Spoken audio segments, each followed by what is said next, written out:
Hello दोस्तों। आज हम पढ़ने जा रहे हैं अपने चैप्टर 2 का एक और इम्पॉर्टेंट टॉपिक लाइन ब्रेक करना।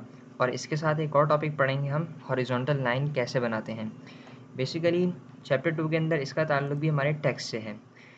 यहाँ पर मैंने सबसे पहले अपने एक वेब पेज बनाया जिसके अंदर एक स्ट्रक्चर बनाया वेब पेज का, और उसके अंदर एक पैराग्राफ के टैग के अंदर एक पैराग्राफ लिखा। सही। इसका आउटपुट मेरे पास आ रहा है यूँ, बिल्कुल एक स्ट्रेट लाइन में और बिल्कुल यानी कि सीधा सीधा लिखा हुआ नज़र आ रहा है। जहाँ पर ब्राउज़र की बॉडी एंड हो रही है वहाँ उसने लाइन को ब्रेक करके नई लाइन पर लेकर आया।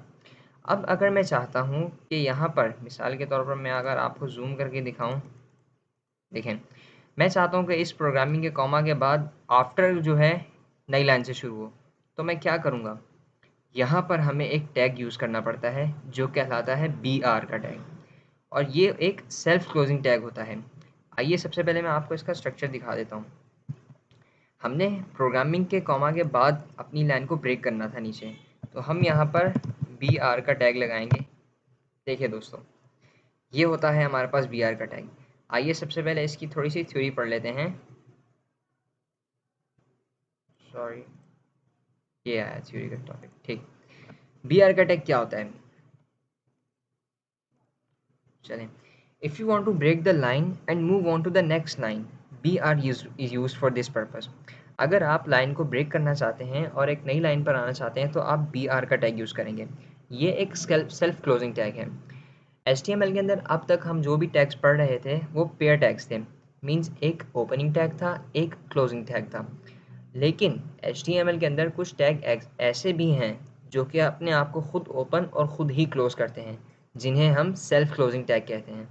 तो BR का टैग एक ऐसा टैग है जो कि ओपन भी खुद होता है और यहीं पर क्लोज़ हो जाता है। इसका कोई भी क्लोजिंग टैग नहीं होता। आइए ज़रा आउटपुट देखते हैं अपना क्या आया होगा। हमने प्रोग्रामिंग के कॉमा के बाद एक BR लगा दिया। देखें, प्रोग्रामिंग का कॉमा के बाद आफ्टर की पूरी लाइन एक नई लाइन से शुरू हो रही है। हमने एक BR इंट्रोड्यूस करवाया। अब मैं कहीं भी और, जैसे मिसाल के तौर पर क्लासेस के बाद एक और BR लगाकर यहीं पर इसको क्लोज़ कर देता हूँ। ठीक, और आकर आउटपुट देखता हूँ। ये देखिए, क्लासेस के बाद भी हमारे पास नई लाइन से शुरू हो रहा है। तो ये था हमारे पास BR का टैग। इसी तरह अगर हम सेक्शंस में डिवाइड करना चाहते हैं अपने पैराग्राफ को, मिसाल के तौर पर मैं BR को यहाँ से हटाता हूँ, ठीक, और इस BR को लगा रहने देता हूँ। मिसाल के तौर पर क्लासेस के बाद ये मैंने एक नया सेक्शन बना दिया कि भाई ये एक अलग सेक्शन है, ठीक है, और ये एक अलग सेक्शन है, और मुझे इसको सेपरेट करना है एक लाइन से। मुझे एक बीच में एक लाइन ड्रॉ करनी है। तो मैं क्या करूँगा, सिंपली उसके लिए हमारे पास टैग होता है HR, हॉरिजॉन्टल रूल भी कहते हैं इसे, और हॉरिजॉन्टल लाइन के लिए भी इसका वर्ड यूज़ होता है।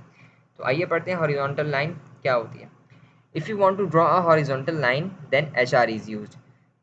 अगर आप कोई भी हॉरिजॉन्टल लाइन को ड्रॉ करना चाहते हैं तो आपके पास जो टैग यूज़ होगा वो कौन सा होगा, HR का, और ये भी एक सेल्फ क्लोजिंग टैग है। आइए ज़रा इसका आउटपुट देखते हैं हमारे पास क्या आया होगा।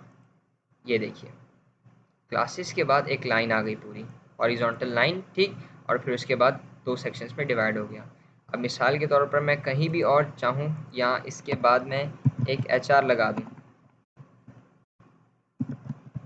ये HR लगा दिया मैंने, ठीक, तो हमारे पास एक और लाइन ड्रॉ हो जाएगी।